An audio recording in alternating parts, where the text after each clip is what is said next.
ओम शांति। ओम शांति। ओम शांति। अव्यक्त बाप दादा। रिवाइज डेट है 6 फरवरी 1969। महिमा सुनना छोड़ो, महान बनो। महिमा सुनना छोड़ो, महान बनो। सभी याद की यात्रा में बैठे हो। पढ़ाई का सार तो समझ में आ गया। उस सार को जीवन में ला करके दुनिया को वह राज सुनाना है। रचयिता और रचना की नॉलेज को तो समझ गए हो। सुना तो बहुत है, लेकिन अब जो सुना है वह स्वरूप बन के सभी को दिखाना है। कैसे दिखाएंगे? आपकी हर चलन से बाप और दादा के चरित्र नजर आवें। आपकी आँखों में उसी बाप को दिखे। आपकी वाणी से उन्हीं की नॉलेज को सुने। हर चलन में हर चरित्र समाया हुआ होना चाहिए। सिर्फ बाप के चरित्र नहीं, लेकिन बाप के चरित्र देख बच्चे भी चरित्रवान बन जाए। आपके चित्र में उसी अलौकिक चित्र को देखें। आपके व्यक्त रूप में अव्यक्त मूर्त नजर आवे। ऐसा पुरुषार्थ करके जो बाप दादा ने मेहनत की है उसका फलस्वरूप दिखाना है। जैसे अज्ञान काल में भी कोई कोई बच्चों में जैसे कि बाप ही नजर आता है। उनके बोल चाल से अनुभव होता है जैसे कि बाप है। इसी रीति से जो अनन्य बच्चे हैं उन एक एक बच्चे द्वारा बाप के गुण प्रत्यक्ष होने चाहिए और होंगे। कैसे होंगे उसका मुख्य प्रयत्न किया है। मुख्य बात यही है जो साकार रूप से भी सुनाया है कि याद की यात्रा अव्यक्त स्थिति में स्थित होकर हर कर्म करना है। अब तो बच्चों को बहुत सामना करना है, लेकिन समर्थ साथ है, इसलिए कोई मुश्किल नहीं है। सिर्फ एक बात सभी को ध्यान में रखनी है कि सामना करने के लिए बीच में रुकावट भी आएगी। सामना करने में रुकावट कौन सी आएगी मालूम है? देह अभिमान। देह अभिमान तो एक मूल बात है, लेकिन सामना करने के लिए बीच में कामना विघ्न डालेगी। कौन सी कामना? मेरा नाम हो, मैं ऐसा हूँ, मेरे से राय क्यों नहीं ली, मेरा मूल्य क्यों नहीं रखा। ये अनेक प्रकार की कामनाएं सामना करने में विघ्न रूप में आएगी। यह याद रखना है, हमको कोई कामना नहीं करनी है, सामना करना है। अगर कोई कामना की तो सामना नहीं कर सकेंगे। और अव्यक्त स्थिति में महान बनने के लिए एक बात जो कहते रहते हैं वह धारण कर ली तो बहुत जल्दी और सहज अव्यक्त स्थिति में स्थित हो जाएंगे। वह कौन सी बात? हम अभी मेहमान हैं, क्योंकि आप सभी को भी वाया सूक्ष्म वतन होकर घर चलना है। हम मेहमान हैं, ऐसा समझने से महान स्थिति में स्थित हो जाएंगे। मेहमान की बजाय जरा भी एक शब्द में अंतर कर लिया तो गिरावट भी आ जाएगी। वह कौन सा शब्द? मेहमान समझना है, लेकिन महिमा में नहीं आना है। अगर महिमा में आ गए तो मेहमान नहीं बनेंगे। मेहमान समझेंगे तो महान बनेंगे।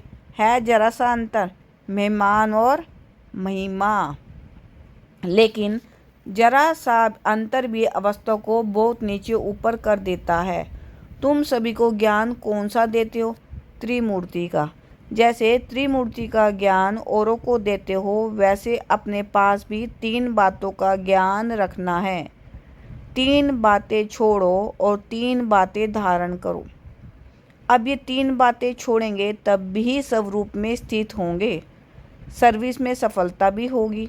बताओ कौन सी 3 बातें छोड़नी है जो सर्विस में विघ्न डालती है? वह छोड़नी है। एक तो कभी भी कोई बहाना नहीं देना। दूसरा, कभी भी किसी सर्विस के लिए कहलाना नहीं। तीसरा, सर्विस करते कभी मुरझाना नहीं। भाना, कहलाना और मुरझाना, ये 3 बातें छोड़नी है। भाना, कहलाना और मुरझाना, ये 3 बातें छोड़नी है। और फिर कौन सी 3 बातें धारण करनी है? त्याग, तपस्या और सेवा। ये 3 बातें धारणा में चाहिए। तपस्या अर्थात याद की यात्रा, और सर्विस के बिना भी जीवन नहीं बन सकती। इन दोनों बातों की सफलता त्याग के बिना नहीं हो सकती। इसलिए 3 बातें छोड़नी है और 3 बातें धारण करनी है। अगर इन तीनों बातों की धारणा हुई तो क्या बन जाएंगे? जो आपका गायन है ना, वही सब रूप बन जाएंगे। यहाँ आबू में भी आपका गायन है।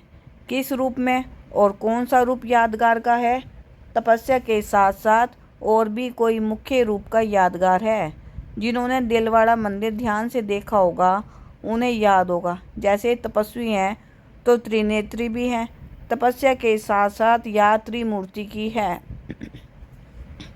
तो जैसा यादगार है त्रिनेत्री का, ऐसा बनना है। तीसरा नेत्र कौन सा है? ज्ञान का। ज्ञान का तीसरा नेत्र ही यादगार के रूप में दिखाया है। तपस्वी और त्रिनेत्री, तीसरा नेत्र कायम होगा तभी तपस्वी बन सकेंगे। अगर ज्ञान का नेत्र गायब हो जाता है तो तपस्या भी नहीं रह सकती। इसलिए अब त्रिमूर्ति शब्द को भी याद करके धारणा में चलेंगे तो वह बन जाएंगे। जो शक्तियों का गायन है, जो प्रभाव है, वह देखने में आएगा। अभी गुप्त है। अभी तक शक्तियाँ गुप्त क्यों हैं? क्योंकि अभी तक अपने सम्मान, अपनी सर्विस और अपनी चेष्टाएं अपने से ही गुप्त है। अपने से ही गुप्त होने के कारण सृष्टि से भी गुप्त है। जब अपने में प्रत्यक्षता आएगी तब सृष्टि में भी प्रत्यक्षता होगी। अभी शिवरात्रि का जो पर्व आ रहा है उनको और भी धूमधाम से मनाना है। बड़े उमंग और उल्लास से परिचय देना है, क्योंकि बाप के परिचय में बच्चों का परिचय भी आ जाता है।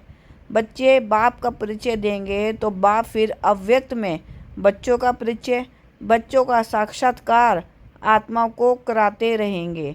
तो इस शिवरात्रि पर कुछ नवीनता करके दिखाना है। क्या नवीनता करेंगे? अब तक जो भाषण किए हैं वे यथाशक्ति तो करते रहते हो, लेकिन अब खास शक्ति रूप से भाषण करने हैं। शक्ति रूप का भाषण क्या होता है? ललकार करना। क्या ललकार करोगे? और ही जोर शोर से समय की पहचान दो और उन्हों को बार बार सुनाओ कि ये बाप का कर्तव्य अब जास्ती समय नहीं है। कुछ तो हाथ से गवा दिया, लेकिन जो कुछ थोड़ा समय चल रहा है उनको भी गवा ना दो। ऐसे फोर्स से समय की पहचान दो। जैसे आजकल साइंस वाले ऐसे ऐसे बॉम्ब्स बना रहे हैं जो अपने स्थान पर बैठे हुए भी जहाँ बम लगाना होगा वहाँ का निशाना दूर बैठे भी कर सकते हैं। तो साइंस की शक्ति से तो श्रेष्ठ साइलेंस है। जैसे वे साइंस के गोले बनाते हैं, वैसे अब शक्तियों को साइलेंस की शक्ति से गोले फेंकने हैं। शुरू में शक्तियों की ललकार ही चलती थी। अभी शुरू जैसे ललकार नहीं है, अभी विस्तार में पड़ गए हैं। विस्तार में पड़ने से ललकार का रूप गुप्त हो गया है। अभी फिर से बीज रूप अवस्था में स्थित होकर ललकार करो। उस ललकार से कईयों में बीज पड़ सकता है, लेकिन बीज रूप स्थिति में स्थित रहेंगे तो अनेक आत्माओं में समय की पहचान और बाप की पहचान का बीज पड़ेगा। अगर बीज रूप स्थिति में स्थित ना रहे, सिर्फ विस्तार में चले गए तो क्या होगा? ज़्यादा विस्तार से भी वैल्यू नहीं रहेगी, व्यर्थ हो जाएगा। इसलिए बीज रूप स्थिति में स्थित हो, बीज रूप की याद में स्थित हो, फिर बीज डालो। फिर देखना ये बीज का फल कितना अच्छा और सहज निकलता है। अभी तक मेहनत जास्ती की है, प्रत्यक्ष फल कम है। अभी मेहनत कम करो, प्रत्यक्ष फल ज़्यादा दिखाओ। स्नेह तो सभी का ही है, लेकिन स्नेह का स्वरूप भी कुछ दिखाना है। यूँ तो सदैव इस स्थिति में रहना चाहिए, लेकिन खास शिवरात्रि तक हर एक बच्चे को ऐसा समझना चाहिए जैसे शुरू में आप बच्चों की भट्टी के प्रोग्राम चलते थे। इसी रीति से हर एक को समझना चाहिए। शिवरात्रि तक हमको याद की यात्रा की भट्टी में ही रहना है। बिल्कुल अव्यक्त स्थिति में स्थित रहने का, अपनी चेकिंग करने का ध्यान रखो। फिर इस अव्यक्त स्थिति का कितना प्रभाव निकलता है मुश्किल नहीं है, बहुत सहज है। कारोबार में आते हुए भी भट्टी चल सकती है। ये तो आंतरिक स्थिति है। आंतरिक स्थिति का प्रभाव जास्ती पड़ता है। सभी अमृतवेले मुलाकात करते हो, अभी तक ऐसा वायुमंडल नहीं पहुंचा है। अब तक मधुबन वालों ने भी स्नेह का सबूत नहीं दिया है। चारों ओर से बहुत कम बच्चे हैं जिन्होंने स्नेह का सबूत दिया है। बाप का बच्चों से कितना स्नेह था, स्नेह का सबूत प्रैक्टिकल में कितना समय दिया, क्या दिया था, याद है? खास अपनी तबीयत को भी ना देखकर क्या सबूत दिया था। अपनी शारीरिक स्थिति को ना देखते हुए भी कितना समय खास सर्च लाइट देते थे, कितना समय स्नेह का सबूत दिया। आप कहते थे शरीर पर इफेक्ट आता है, लेकिन बाबा ने अपने शरीर को देखा, ये स्नेह का सबूत था। अब बच्चों को भी रिटर्न में स्नेह का सबूत देना है। जो कर्म करके दिखाया वही करना है। अमृत वेले जैसे साकार रूप में करके दिखाया वैसे ही बच्चों को करना चाहिए, नहीं तो अब तक यही रिजल्ट देखी है। इस बात में अपने दिल को खुश कर लेते हैं, उठे और बैठे, लेकिन वह रुआब शक्ति स्वरूप की समृद्धि नहीं रहती। शक्ति रूप के बदले क्या मिक्स हो गया? सुस्ती। तो सुस्ती मिक्स होने से मुलाकात करते हैं, लेकिन लाइन क्लियर नहीं होती है, इसलिए मुलाकात से जो अनुभव होना चाहिए वह नहीं कर पाते हैं। मिक्सचर है। यहाँ शुरू करेंगे तो मधुबन वासियों को देख सब करेंगे। मधुबन निवासी जो खास स्नेही है उनको खास सेक्रीफाइस अर्थात बलिदान करना है। स्नेह में हमेशा सेक्रीफाइस किया जाता है। अच्छा, ओम शांति।